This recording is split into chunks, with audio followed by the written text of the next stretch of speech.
तो आ गए आप। आ गए हो तो चैनल को सब्सक्राइब कर लेना, वीडियो अच्छी लगे तो लाइक और शेयर कर देना और हाँ, बेल आइकन जरूर दबा देना ताकि आपको नई वीडियोस की नोटिफिकेशन मिलती रहे। स्टोरी एनिमेजिया, कहानियों की नगरी।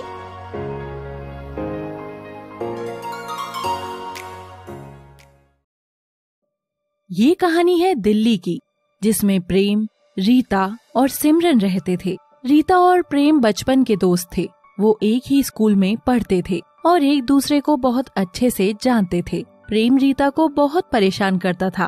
प्रेम का पढ़ने में बिल्कुल भी दिमाग नहीं था। वो स्कूल जाता था सिर्फ लड़कियों को देखने के लिए, मौज मस्ती करने के लिए। लेकिन रीता प्रेम को मन ही मन बहुत पसंद करती थी, बल्कि प्रेम से प्यार करती थी। लेकिन प्रेम उसे सिर्फ अपना दोस्त मानता था। उसने कभी रीता को उस नजर से नहीं देखा था। रीता अपने दिल की बात कभी प्रेम से नहीं कह पाई। एक दिन रीता की एक फ्रेंड रीता से कहती है, यार रीता, तू बचपन से प्रेम को पसंद करती है। हमें भी इतना टाइम हो गया तुझे देखते हुए कि तू मन ही मन में प्रेम से कितना प्यार करती है। लेकिन हम जानते हैं कि प्रेम तुझे सिर्फ दोस्त की नजर से देखता है। तू उसे अपनी दिल की बात कब बोलेगी? आज का जमाना बहुत खराब है। अगर तू अपने मन की बात उसे नहीं बताएगी तो उसे कैसे पता चलेगा कि तेरे मन में उसके लिए दोस्ती से ज्यादा कुछ है? वो तो तुझे सिर्फ दोस्त ही मानता रहेगा।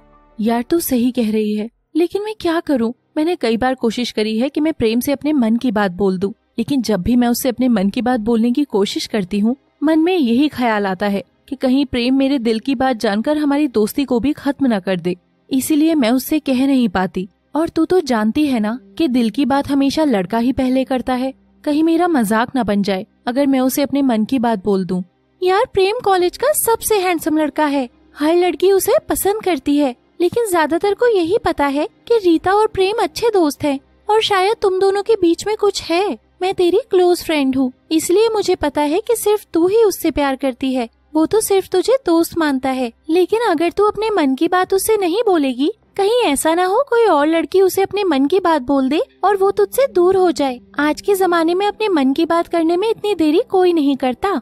मेरी बात मान, तू समय रहते अपने मन की बात प्रेम को बता दे। रीता अपनी दोस्त की बात सुनकर सोच में पड़ जाती है और मन में सोचती है, यार वैसे मेरी फ्रेंड तो सही कह रही थी। कहीं मेरे और प्रेम के बीच में कोई और लड़की ना आ जाए। अगले दिन कॉलेज में सिमरन नाम की एक टीचर आती है। सिमरन को देखते ही प्रेम पागल सा हो जाता है और वो मन ही मन उसे बहुत पसंद करने लगता है। वो अक्सर सिमरन से मिलने के बहाने ढूंढता है। फिर प्रेम अपने दोस्त रमन से कहता है, यार रमन, ये सिमरन मैम कितनी सुंदर है यार। काश मैं इनकी उम्र का होता तो आज इन्हें प्रपोज कर देता। अरे भाई, मैम है, कम से कम उन्हें तो छोड़ दे। वैसे एक बात सच बताऊं? हाँ बता। मैम वैसे बहुत सुंदर है, पर हमारी किस्मत खराब है कि हमसे बड़ी हैं। ओ हेलो, अपनी बुरी नजर उनसे दूर रखो। वो बस मुझे पसंद है, मेरा क्रश है, समझा? हाँ भाई ठीक है, तू चिंता मत कर। फिर एक दिन प्रेम स्टाफ रूम में जाता है और उससे कहता है, मैम मुझे आपके सब्जेक्ट को समझने में दिक्कत हो रही है, तो क्या आप मुझे अलग से क्लास देकर समझा देंगी? मुझे पढ़ाई में बहुत मदद मिलेगी। क्लास में तो मुझे ज्यादा समझ नहीं आता। अगर आपके पास समय हो तो आप मुझे थोड़ी देर बाकी बच्चों से अलग पढ़ा सकते हो। हाँ प्रेम, क्यों नहीं। अगर तुम्हें मेरे सब्जेक्ट में कोई भी दिक्कत आ रही है तो मेरे पास कभी भी बेझिझक आ सकते हो। मैं तुम्हारी मदद के लिए ही कॉलेज आती हूँ। कोई बात नहीं, तुम आओ मेरे पास बैठो, मैं तुम्हारी मदद करती हूँ। बताओ मुझे तुम्हें कहाँ दिक्कत आ रही है। फिर प्रेम अक्सर सिमरन से मिलने के बहाने ढूंढता रहता है और पढ़ाई बिल्कुल भी नहीं करता है। वो सिमरन को ही देखता रहता था। सिमरन भी उसकी तरफ आकर्षित होने लगती है। एक दिन उनका पेपर होता है और प्रेम को कुछ भी नहीं आता। वो अपने दोस्तों से कहता है, यार मुझे पेपर में कुछ नहीं आता है, प्लीज मुझे बता दो। मुझे इसमें कुछ भी समझ में नहीं आ रहा है। तू क्या पागल हो गया है? हमें खुद कुछ नहीं आता, हम तेरी क्या मदद करें? हमारे पास टाइम नहीं है कुछ भी बताने के लिए। तुझे जो आता है तू लिख दे और हमारा समय भी खराब मत कर। हाँ।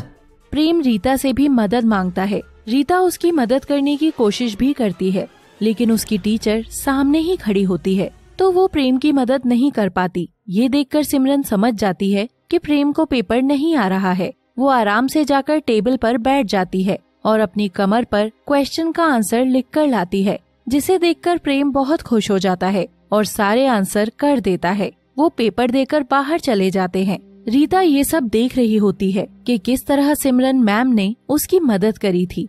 फिर वो नोटिस करती है कि प्रेम अक्सर सिमरन के साथ ही रहता था, उसको जरा भी वैल्यू नहीं करता था। एक दिन वो दोनों क्लासरूम में बैठे थे। रीता उनके पास जाती है और उससे कहती है, मैम मैं प्रेम को बचपन से प्यार करती हूँ, हम दोनों बहुत अच्छे दोस्त हैं, लेकिन मैं अपने मन की बात कभी भी प्रेम को बता नहीं पाई। प्रेम मैं तुमसे बहुत प्यार करती हूँ, लेकिन अब मुझे लगता है कि तुम शायद मैम को पसंद करते हो, लेकिन फिर भी मैंने सोचा कि एक बार मैं तुम्हें अपने मन की बात बता दूं, इसलिए आज मैंने तुमसे ये सारी बात कह दी कि मैं तुमसे बहुत प्यार करती हूँ, बचपन से तुम्हें बहुत चाहती हूँ। अगर तुम भी मुझे चाहते हो तो ठीक है, नहीं तो मैं तुम दोनों को खुश देखकर ठीक हूँ। रीता, ये बात तूने मुझे पहले क्यों नहीं बताई?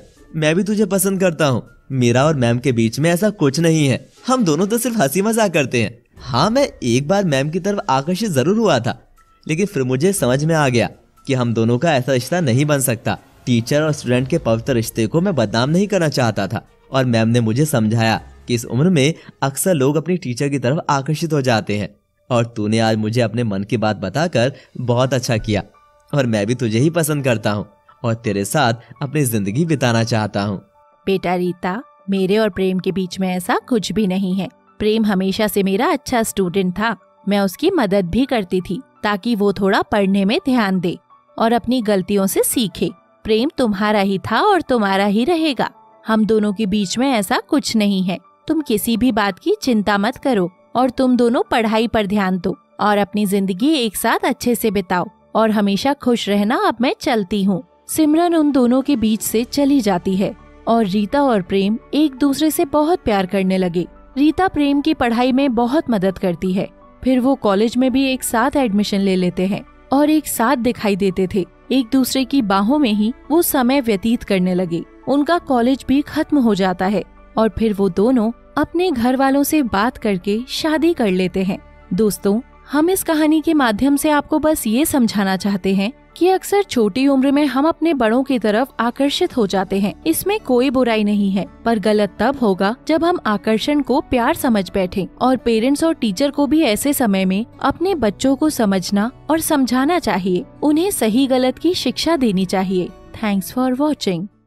वीडियो अच्छी लगे तो लाइक और शेयर कर देना, और हाँ, बेल आइकन जरूर दबा देना ताकि आपको नई वीडियोस की नोटिफिकेशन मिलती रहे।